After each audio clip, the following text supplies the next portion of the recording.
36 in the game, 13 out of 26 from the field. LaMarcus Aldridge adds 25. Westbrook 27 and 14. Not good enough. The Thunder continuing to put some L's up on the stat sheet, but the W's the Spurs way, going a lot because of their D, and we know the defense that Kawhi adds. But Isaiah, this was a guy when he came into the league, everybody said, well, he can really defend. He's an athlete, but he can't shoot. We're not really sure what he can do on offense. Who deserves the credit? Is it him? Is it the system? Is it both? How did he get here from there? Actually, it's all three of those things, and I'm at the third in terms of Popovich. And remember, when he was drafted, it was a draft day trade.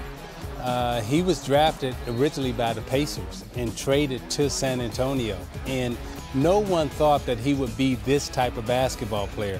So when you look at the system that he's come into and the way he's been able to grow and mature, you have to go all the way back to, again, to the founders in terms of David Robinson, Tim Duncan.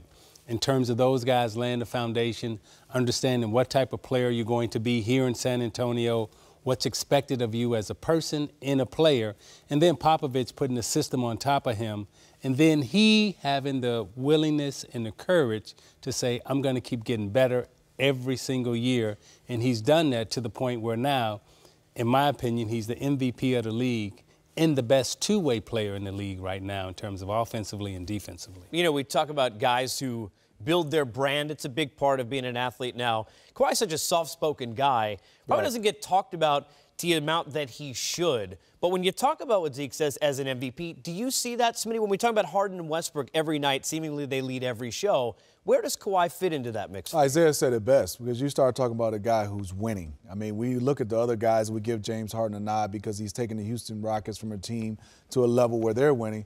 But San Antonio is a pressure cooker. I mean, following the footsteps of Tim Duncan and David Robinson and still holding on and being the number one guy. To me, I just look at his improvement. There are some guys that have learned how to shoot the three, but he's shooting the three off the dribble.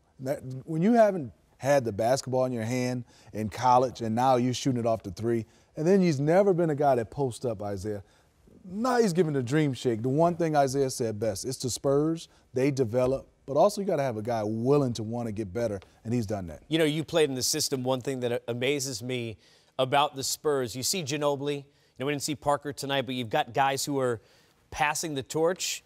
Murray, Simmons, they're always Kawhi, who's still a younger player. It always seems like guys with the Spurs, as two leave, two more are going to come. How much of that is the culture that they have, where these young guys seem to really grow better than maybe another organization? Well, I think it's also Popovich's willingness to be able to adapt to change. Because when I played there, obviously as wing guys, you ran to the corner, you played off David Robinson and Tim Duncan. Then the evolution of they started running the basketball, shooting threes.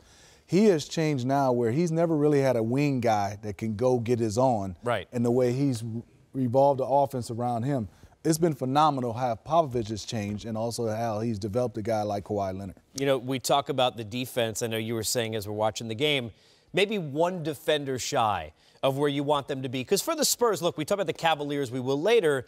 Why are there questions? Because they're not trying to beat Toronto. No offense to the Raptors. They're trying to beat Golden State.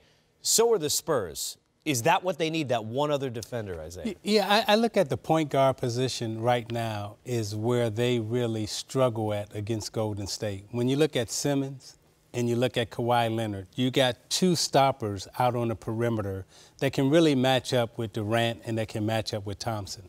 Where they will struggle at in the playoffs is who guards Curry.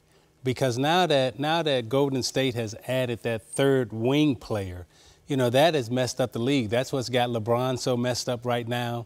And when you look at Toronto, everybody has two great, you know, offensive players, but no one has three out on the wings and out on the perimeter. Golden State has three great perimeter players, and what San Antonio is missing right now, they're missing that young Tony Parker, Steve. If they had that young Tony Parker who can score, that can defend, then they can match up. But I think Pop will find a way in the playoffs to either get Kawhi on Curry at the right time, get Kawhi on Durant at the right time. He will find a way to mix and match. And as you say, he's still developing some of these younger guys. So somebody's going to pop up. Yeah.